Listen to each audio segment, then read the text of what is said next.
Here's another example of an application involving the distance formula. So A is at -1, -2. Call this A. And then B is at -10, -1.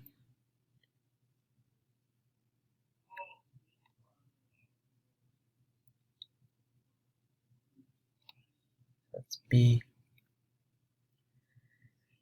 And P is at the point x comma -6. Okay, so we don't know the x value. Okay, but -6 is anything with a y value of -6 is going to be somewhere along this line. Okay, so this is the line y equals -6. And so P is somewhere along here. Okay, well, it's going to be, we know wherever P is, it's going to be the same distance. Okay, the measure of PA is equal to the measure of PB. So the distance between P and A is the same as the distance between P and B. So wherever I choose P to be, okay, these lengths are going to be the same. Okay, so I'm going to say P is somewhere around here. Okay, now it's probably not exactly where P is, but that looks equidistant. Okay, and even if you're not right on it, it doesn't matter. I'm just drawing a diagram to kind of set this up. So P is the point x comma -6. Okay, now we don't know what the x value is of this coordinate, but we are going to find that. So we know whatever this distance is, okay, I'll call this distance d, it's going to be the same thing here. So I have a line segment connecting these two. Okay, and so I want to know, okay, what that distance is between there. Okay, so I can go about this by setting up the distance formula. Okay, I can find PA in the distance formula. Okay, and I can find PB using the distance formula. I can set that up and set those equal to each other and solve that for x. Okay, and in the Khan Academy explanations, that's how they will do that problem. But again, I'm going to approach it a little more visually. And so I can set up some right triangles here. Okay, and so if I create a right triangle here and here, okay, I know what this distance here is. This is a distance of 5.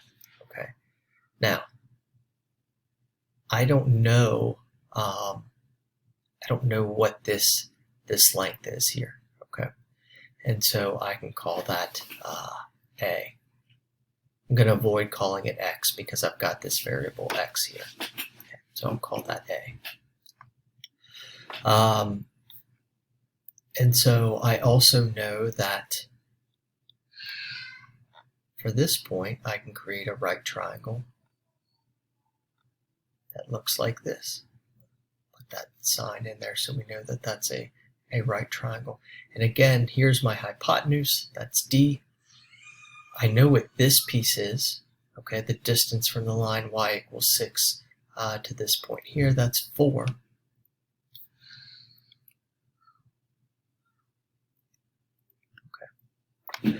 And now I'm wondering what I should call this piece. Well, I know that this entire length from from point B, okay, all the way here to point A, I know that entire length is just the difference between the x values here. And we can count that 1, 2, 3, 4, 5, 6, 7, 8, 9. This entire length is 9. Okay.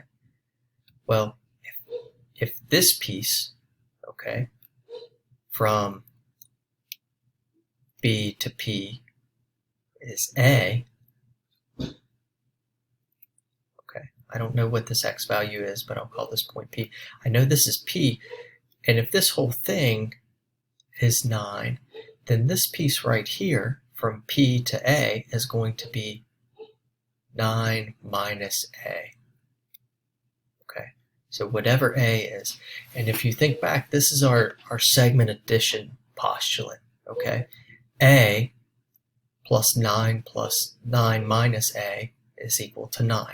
Okay, so now I have this piece right here is 9 minus A. And now I have two right triangles that I can set up my Pythagorean theorem. I know that if I say that, let's do it this way. I know that 5 squared plus A squared is equal to D squared.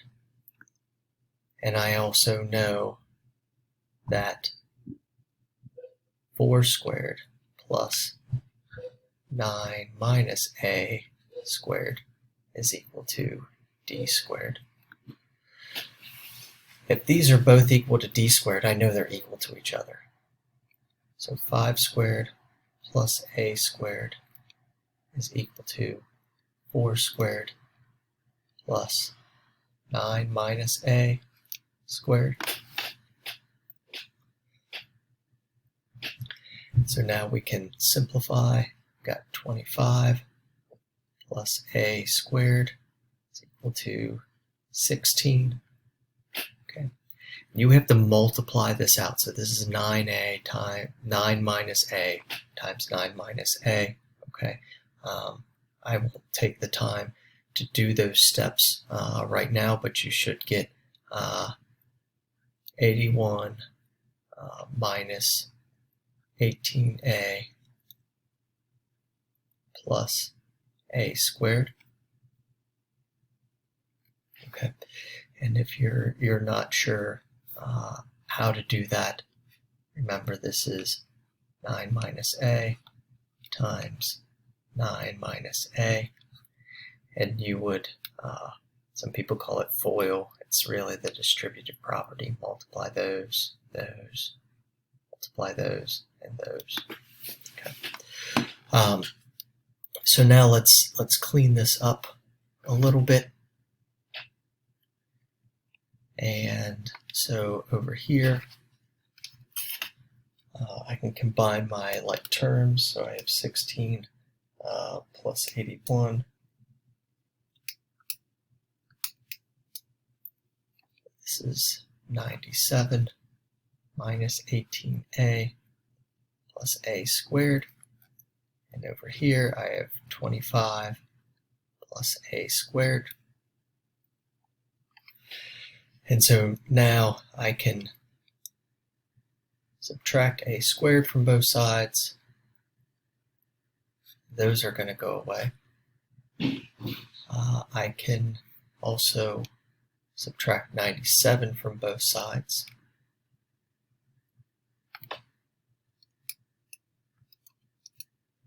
And so that's going to go away. And then what I'm going to end up with is negative 72 over here and negative 18A on this side. And then I can divide both sides by negative 18.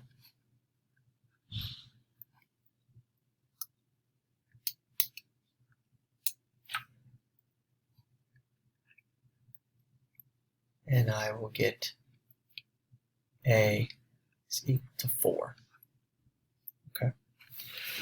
So now that doesn't tell me where I am. Remember, A